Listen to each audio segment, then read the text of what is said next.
Assalamualaikum warahmatullahi wabarakatuh. Salam sejahtera bagi kita semua.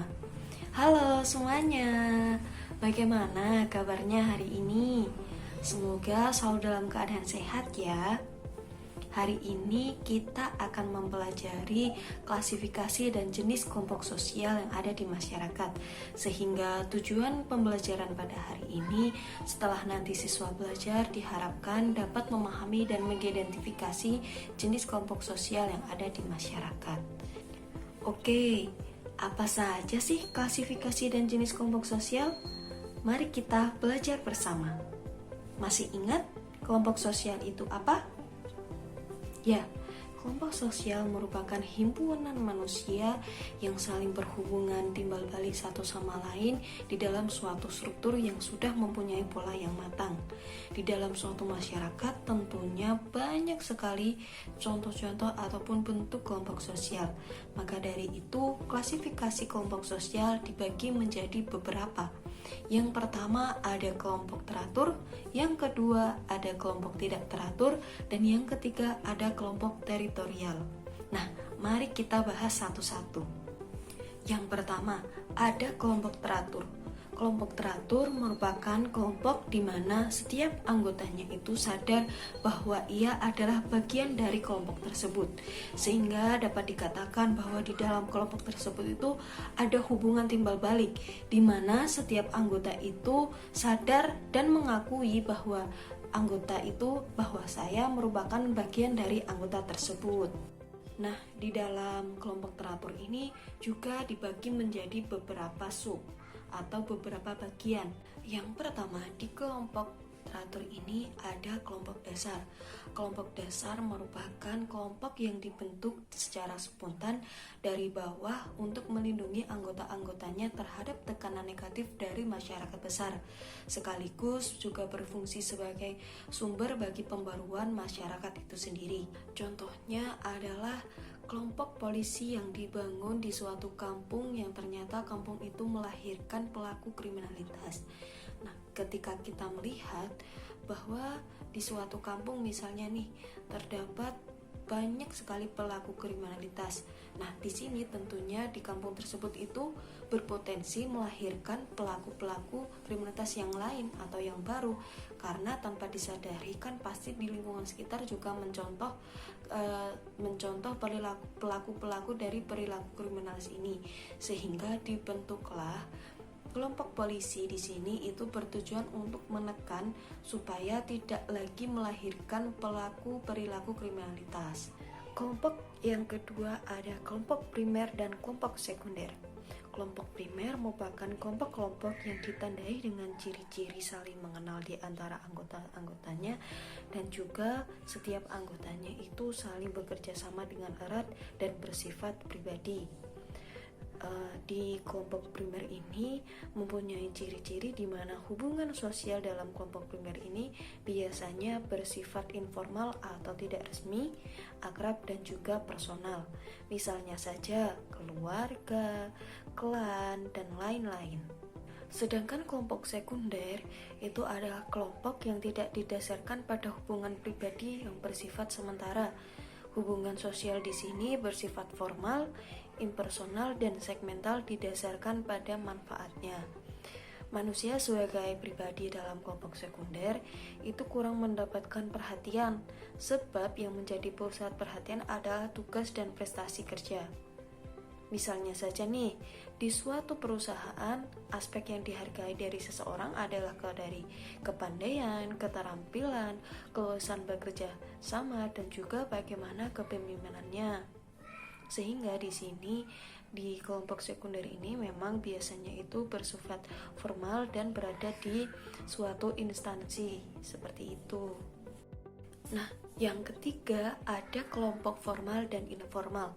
Kelompok formal merupakan kelompok yang memiliki peraturan-peraturan yang tegas dan dengan sengaja dibuat oleh anggota-anggotanya, di mana peraturan ini dibentuk untuk mengatur hubungan antar anggotanya.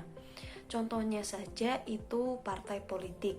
Seperti yang kita tahu bahwa di dalam suatu partai politik itu terdapat hierarki yang jelas, di mana di dalamnya terdapat kepemimpinan yang jelas, terdapat struktur-struktur lainnya yang jelas. Nah, di sini juga di dalam kelompok partai politik ini tentunya ada peraturan yang gunanya untuk mengikat hubungan antara anggotanya, sehingga hierarkinya itu jelas.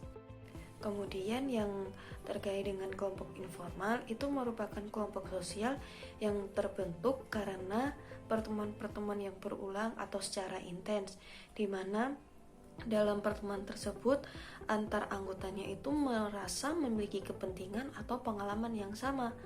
Nah, misalnya itu dari kelompok kecil adanya kelompok persahabatan, kelompok pemain musik. Nah, itu kan mereka berkumpul atas dasar kepentingan atau adanya kecocokan, adanya kesamaan. Nah, disitulah terbentuknya kelompok informal.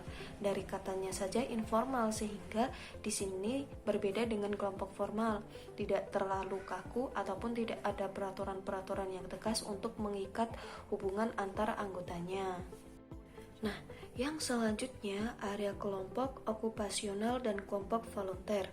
Kelompok okupasional sendiri itu muncul setelah kelompok kekerabatan itu memudar fungsinya. Kelompok ini terdiri dari orang-orang yang biasanya itu melakukan atau memiliki pekerjaan sejenis. Misalnya saja Ikatan Bidan Indonesia, PGRI, dan lain-lain. Sedangkan untuk kelompok volunteer sendiri itu muncul akibat tidak terpenuhinya kepentingan-kepentingan masyarakat.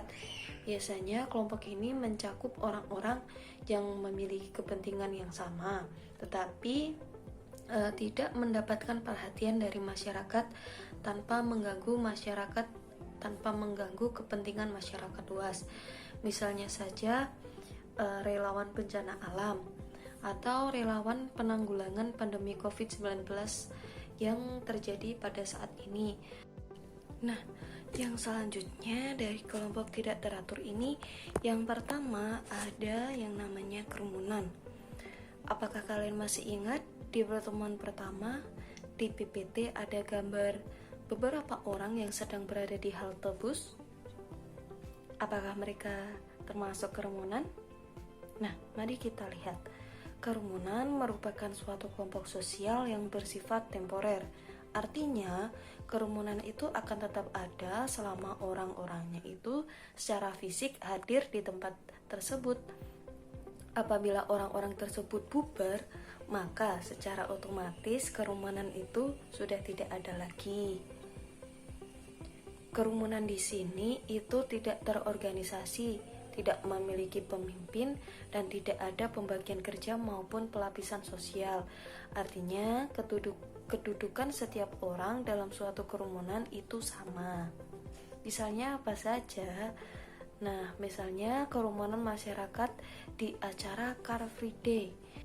Yang selanjutnya ada massa, yaitu merupakan massa ini sebenarnya hampir sama dengan kerumunan.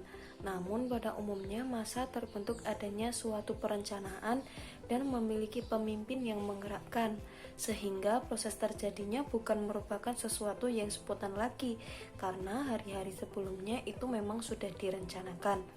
Misalnya saja adalah sekumpulan orang-orang yang digerakkan untuk melakukan suatu demonstrasi terhadap kebijakan yang diambil oleh pemimpin atau pemerintah. Kita tahu kan, mungkin yang disebut massa contohnya adalah orang-orang yang sedang melakukan demo. Misalnya saja di beberapa waktu yang lalu ada yang namanya istilahnya Gejayan memanggil. Nah, di situ kan banyak sekali masyarakat atau yang diwakil oleh para mahasiswa itu melakukan demokrasi atas kebijakan yang diambil oleh pemerintah atau pemimpin. Nah, yang ketiga itu ada yang namanya publik. Publik ini merupakan kelompok semu yang proses berjalannya itu hampir sama dengan massa. Interaksi yang terjadi di dalam publik ini dinamakan halayak umum atau halayak ramai, di mana proses pembentukan publik itu melalui alat-alat komunikasi, misalnya surat kabar, radio, telepon, televisi, dan film. Nah, yang terakhir ada yang namanya kelompok teritorial, yaitu merupakan suatu kelompok teritorial daerah tertentu yang membina hubungan para anggotanya dengan sarana-sarana yang sama untuk mencapai suatu hal atau tujuan tertentu. Nah, di kelompok teritorial ini memiliki ciri-ciri diantaranya yaitu adanya kesatuan hidup yang tetap dan teratur, yang berarti hubungan antar anggotanya itu teratur, akrab, kekeluargaan, saling mengenal, dan juga saling menolong. Nah, itu tadi terkait dengan materi klasifikasi kelompok sosial. Semoga anak-anak dapat mempelajari dengan baik.